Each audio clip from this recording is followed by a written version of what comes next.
teman-teman, adik-adik semuanya. Selamat bertemu kembali dengan channel saya. Kali ini saya akan menjelaskan proses pembentukan bayangan yang terjadi pada cermin cekung. Benda yang kita taruh di depan cermin cekung.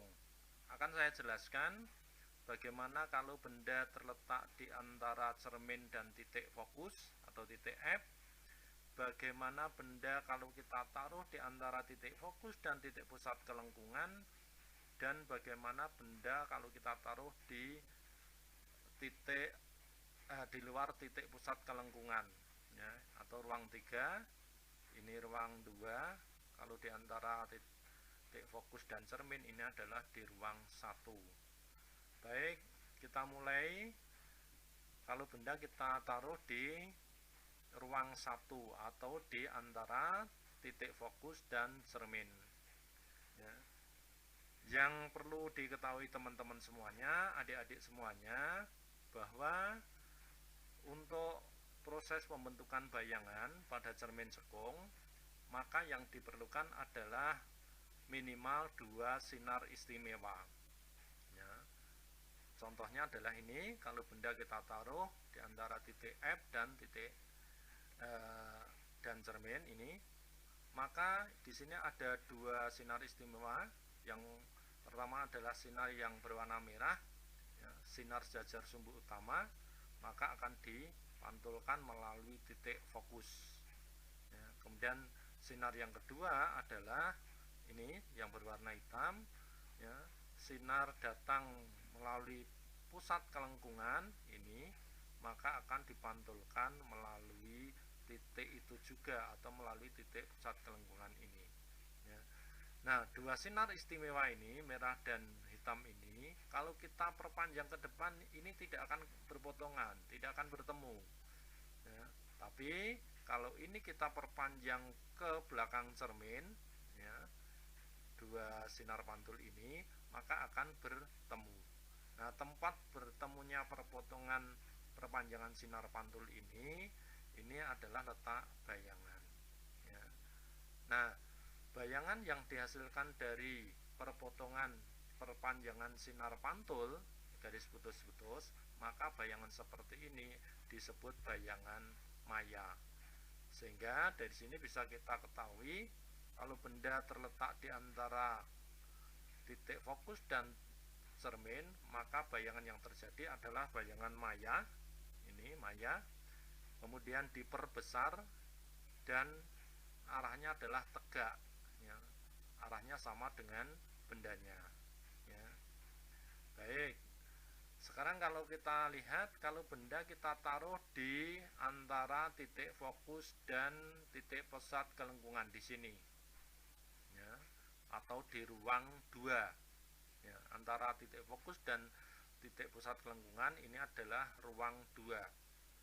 Maka seperti halnya ketika benda berada di ruang 1 atau terletak di antara titik fokus dan cermin tadi, proses pembentukan bayangan ini kita perlukan 2 sinar istimewa, ya, seperti halnya tadi, ini sinar sejajar sumbu utama, maka akan dipantulkan melalui titik fokus.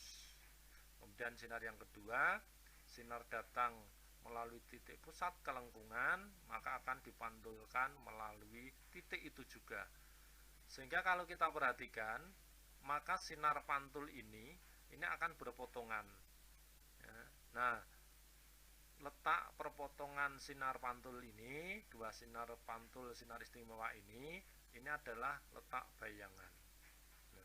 Nah, karena bayangan dihasilkan dari perpotongan sinar pantul, artinya bukan perpanjangan sinar pantulnya tadi, ya, maka bayangan seperti ini disebut bayangan nyata. Bayangan nyata, kemudian tampak bahwa bayangan ini adalah diperbesar, kemudian arahnya terhadap bendanya adalah terbalik. Sehingga dapat kita simpulkan ketika benda terletak di antara titik fokus dan titik pusat kelengkungan, maka bayangannya adalah nyata, diperbesar, dan terbalik. Baik, sekarang akan kita lihat bagaimana sifat bayangan yang terjadi ketika benda berada di luar jari-jari kelengkungan, lebih besar dari jari-jari kelengkungan, atau di ruang 3, berarti di sebelah kiri titik C ini, titik pusat kelengkungan ya, ini. Maka ya, proses pembentukan bayangannya seperti tadi ya, ada sinar datang sejajar sumbu utama sinar merah ini, maka dipantulkan melalui titik fokus. Sinar yang kedua yang berwarna hitam, sinar datang melalui titik pusat kelengkungan, maka akan dipantulkan melalui titik itu juga. Nah, sehingga kalau kita perhatikan di sini ada perpotongan dua sinar pantul ini. Nah, perpotongan sinar pantul ini adalah letak bayangan. Nah, kalau kita lihat ya, bayangan yang terbentuk, maka dapat kita simpulkan ini bayangannya adalah nyata karena terbentuk dari perpotongan sinar pantul, langsung sinar pantul, kemudian diperkecil ya, kemudian terbalik ya.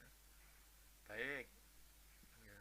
Sekarang akan kita lihat bagaimana sifat bayangan yang terbentuk ketika benda terletak di titik fokus atau titik F ini.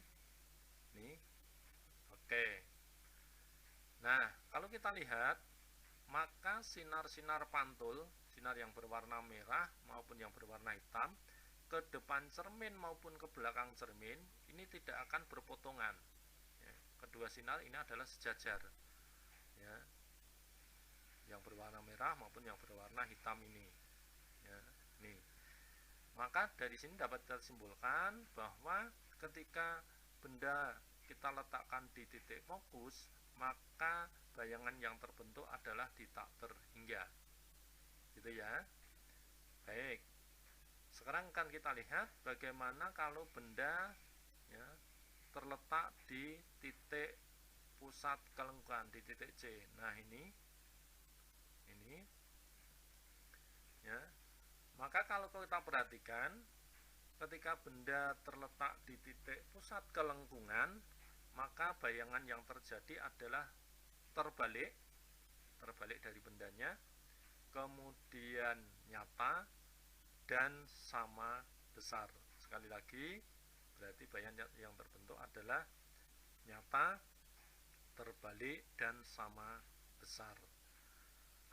Demikian teman-teman, adik-adik semuanya, penjelasan sifat-sifat bayangan yang terbentuk pada cermin cekung. Mudah-mudahan bisa membantu kepada adik-adik semuanya, teman-teman semuanya, lebih jelas, lebih paham tentang proses pembentukan bayangan yang terjadi pada cermin cekung. Terima kasih perhatiannya. Kita ketemu lagi untuk topik atau masalah yang berbeda.